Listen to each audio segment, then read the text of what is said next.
الحمد لله نحمده ونستعينه ونستغفره ونؤمن به ونتوكل عليه، ونعوذ بالله من شرور أنفسنا ومن سيئات أعمالنا. من يهده الله فلا مضل له، ومن يضلله فلا هادي له، وأشهد أن لا إله إلا الله وحده لا شريك له، وأشهد أن محمدًا عبده ورسوله أرسله بالحق بين يدي الساعة بشيرا ونذيرا. أما بعد، فإن خير الحديث كتاب الله، وخير الهدي هدي محمد صلى الله عليه وسلم، وشر الأمور محدثاتها، وكل محدثة بدعة، وكل بدعة ضلالة، وكل ضلالة في النار. أعوذ بالله من الشيطان الرجيم. يا أيها الذين آمنوا اتقوا الله حق تقاته ولا تموتن إلا وأنتم مسلمون. وقال تعالى: يا أيها الناس اتقوا ربكم الذي خلقكم من نفس واحدة وخلق منها زوجها وبث منهما رجالا كثيرا ونساء، واتقوا الله الذي تساءلون به والأرحام، إن الله كان عليكم رقيبا. وقال تعالى: يا أيها الذين آمنوا اتقوا الله وقولوا قولا سديدا يصلح لكم أعمالكم ويغفر لكم ذنوبكم، ومن يطع الله ورسوله فقد فاز فوزا عظيما. أما بعد، إخوة الإيمان، أوصيكم وإياي أولا بتقوى الله في السر والعلن. وبعد، سنتحدث في هذه الخطبة حول موضوع فضل الإصلاح بين الناس. إخوة الإيمان، لقد أرسل الله نبيه محمدًا صلى الله عليه وسلم رحمة للعالمين، ليجعله رحمة للجميع،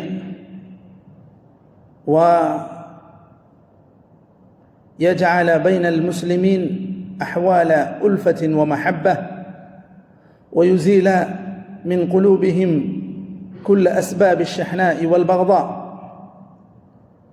فإذا وجد بين بعضهم خصومة أو شحناء أمروا أن يتقوا الله وأن يصلحوا ذات بينهم. قال تعالى في سورة الأنفال: فاتقوا الله وأصلحوا ذات بينكم وأطيعوا الله ورسوله إن كنتم مؤمنين.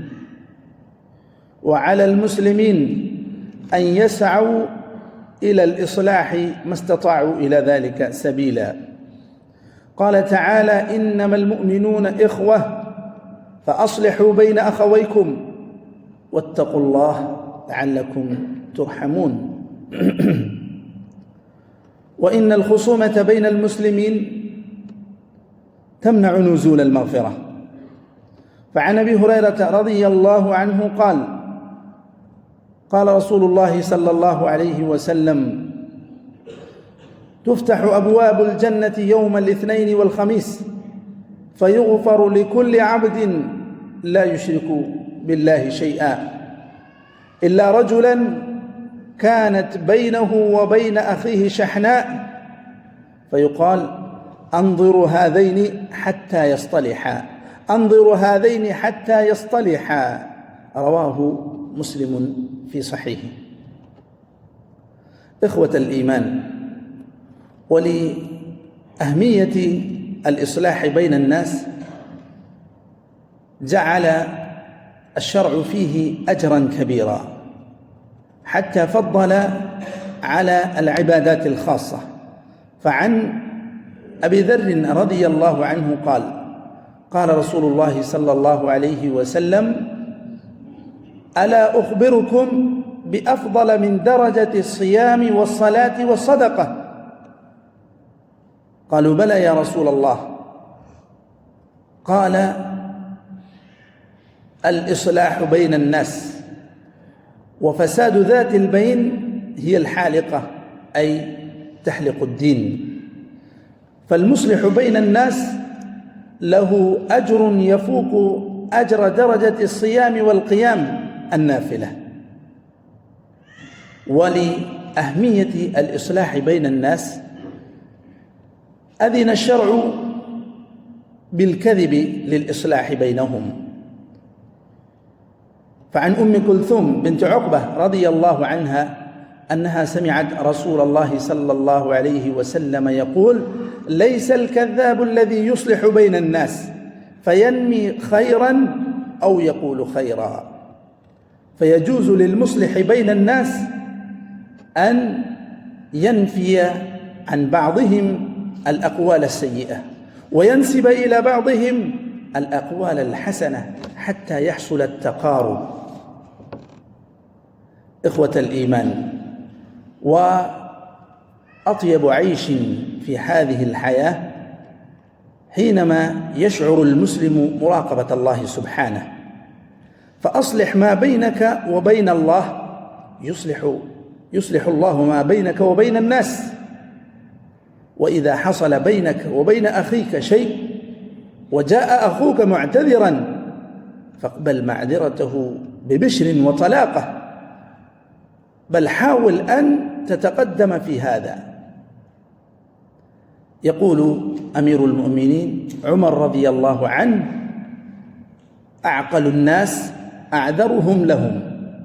ويقول الحسن بن علي رضي الله عنه: لو أن رجلا شتمني في أذني هذه واعتذر إلي في أذني الأخرى لقبلت عذره. أقول قولي هذا وأستغفر الله لي ولكم ولسائر المسلمين فاستغفروه إنه هو الغفور الرحيم.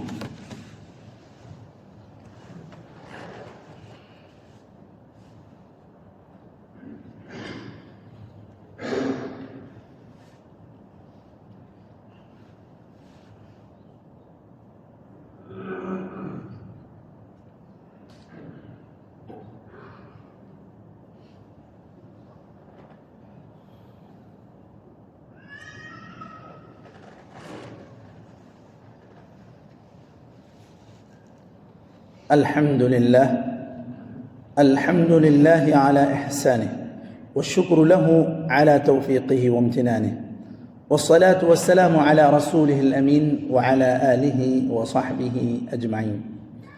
أما بعد، إخوة الإيمان، إذا رأيت بين اثنين من الإخوان أو الجيران أو الأقرباء شحناء وبغضاء وخلافات ونزاع فحاول أن تقوم بدور الإصلاح.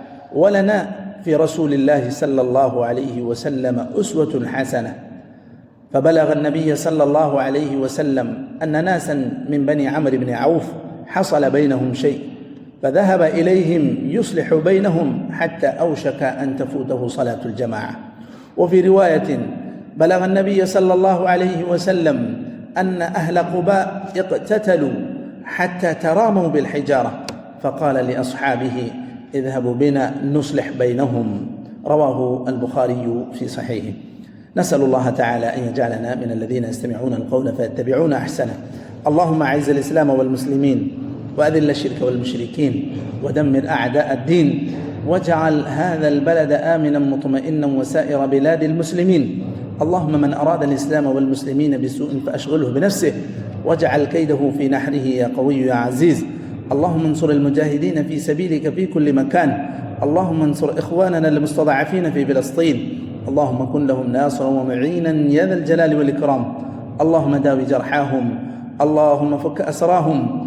اللهم عليك بالأعداء اليهود الغاصبين المحتلين فإنهم لا يعجزونك. اللهم خذهم أخذ عزيز مقتدر. اللهم خذهم أخذ عزيز مقتدر. اللهم وفق جميع ولاة أمور المسلمين لتحكيم شرعك وللعمل بسنة نبيك. اللهم وفق ولي أمرنا لما تحب وترضى، وخذ بناصيته للبر والتقوى، وهيئ له البطانة الصالحة. اللهم اكفنا بحلالك عن حرامك، وأغننا بفضلك عمن سواك. اللهم أغثنا، اللهم أغثنا، اللهم أغثنا غيثا مغيثا مريا مريعا نافعا غير ضار عاجلا غير آجل. اللهم اسق عبادك وبهائمك، وانشر رحمتك، وأحي بلدك الميت. اللهم اقض الدين عن المدينين، واشف مرضانا ومرضى المسلمين، وارحم موتانا وموتى المسلمين. اللهم اغفر لهم وارحمهم وعافهم واعف عنهم، وأكرم نزلهم ووسع مدخلهم، واغسلهم بالماء والثلج والبرد، ونقهم من الذنوب والخطايا كما ينقى الثوب الأبيض من الدنس. عباد الله، إن الله وملائكته يصلون على النبي يا أيها الذين آمنوا صلوا عليه وسلموا تسليما. اللهم صل وسلم وبارك وانعم على حبيبك محمد. ورضى اللهم عن الخلفاء الراشدين أبي بكر وعمر وعثمان وعلي وعن سائر صحابة نبيك أجمعين، وعنا معهم بعفوك وكرمك وجودك يا أكرم الأكرمين.